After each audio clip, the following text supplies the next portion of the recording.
Ngayong hapon sa Best TV News Program sa Kama sa Subo, TV Patrol Central Visayas. Eksklusibo! Kapulisan ni manuglapad nga investigasyon sa pagbanhig o pagpatay sa mga sakop sa negosyanteng si Charlie Chong sa atong silingang lalawigan sa Biliran. Duha ang patay, usa ang kritikal o kahimtang pulis nga suspitsado ni himakak sa pasangil. Laing eksklusibo, pamilya sa mga biktima sa Biliran nga nangamatay, nagbangutano pa rin ni Shaggy to Justisya sa ilang mga minahal sa kinabuhi. Mga pulis sa atong silingang lalawigan sa Biliran mo'y gitumbok nga mga suspitsado sa pagbanhig o pagpatay sa mga sakop sa amahan ni Kongresista Glenn Chong sa lalawigan sa Biliran. Si Karin Asutilia sa eksklusibong report. Padung pauli sa ilang panimay silang Charlie Chong ug 5 kakaubanan pasado alas 7 sa gabi niadtong Biyernes. Sa pagnaog pa lang sa sakyanan girak-raka na ang mga sakop ni Chong. Dead on arrival sa Biliran Provincial Hospital silang Alberto Parilla ug Antonio Barcelo. Samtang sa Maranog hangtod na pa sa kritikal na kondisyon si Joe Casas. Luwas si Charlie Chong inilang negosyante sa Biliran ug amahan ni Biliran Congressman Glenn Chong. Sa reenactments na nahitabong ambush, ipakita ni Chong giun sa sila pag-atake sa unom ka mga armado na nagbitbit og M16 Baby Armalite rifle. Ug giun sa usab sila pagluwas sa ilang bodyguard.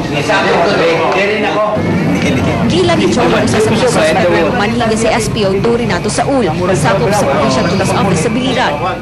Pero nakakita gyud ko usa sa gunman o usa sa kauban ato nila na wa magbunit. Kailan ako kay suon man atong higala. Oh, I can divulge.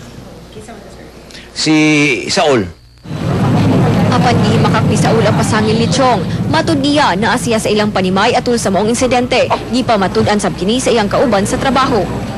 Ang pagtuon ako ng murag mistaken identity lang ng iyang pagkuhan sa ako. Wala mo gid ko malakaw dito sa among panimalayo. Pag-respondi na mo, kulang among kwarta para sa krudo. Ako may team leader ato. Ato ta kang sa all dito ta. Parang kahong 500, dahil lang. Ito may siya, nag-computer ba ito siya? Samtang ang pamilya sa usa sa napatay nga biktima nga si Antonio Barcelo, closed-in security guard ni Chong, ni kumpirmar nga wa pa kabsi sa kinabuhi si Barcelo, nibutyag kini nga mga sakop sa kapulisan ang nibanhig kanila.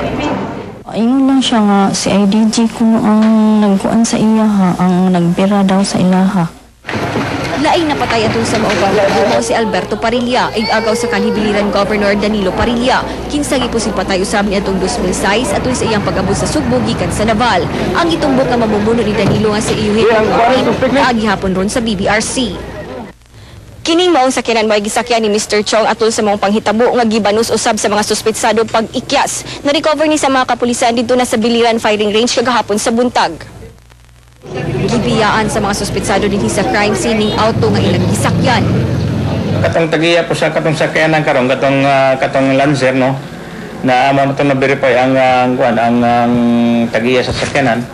Certain Charles P. Palado Senior taga na-reference sa taga Palumpon Leyte ni unang subject for verification.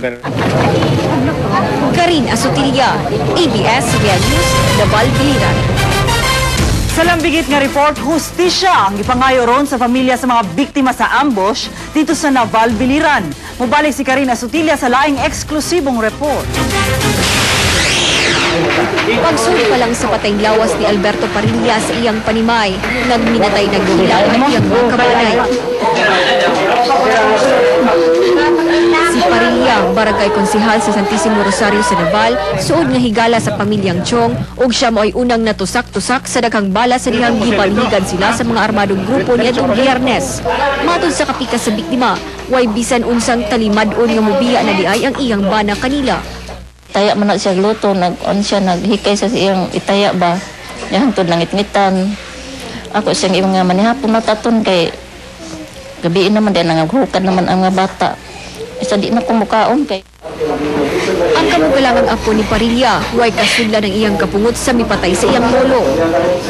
Unta man lang maluoy man lang tungoy.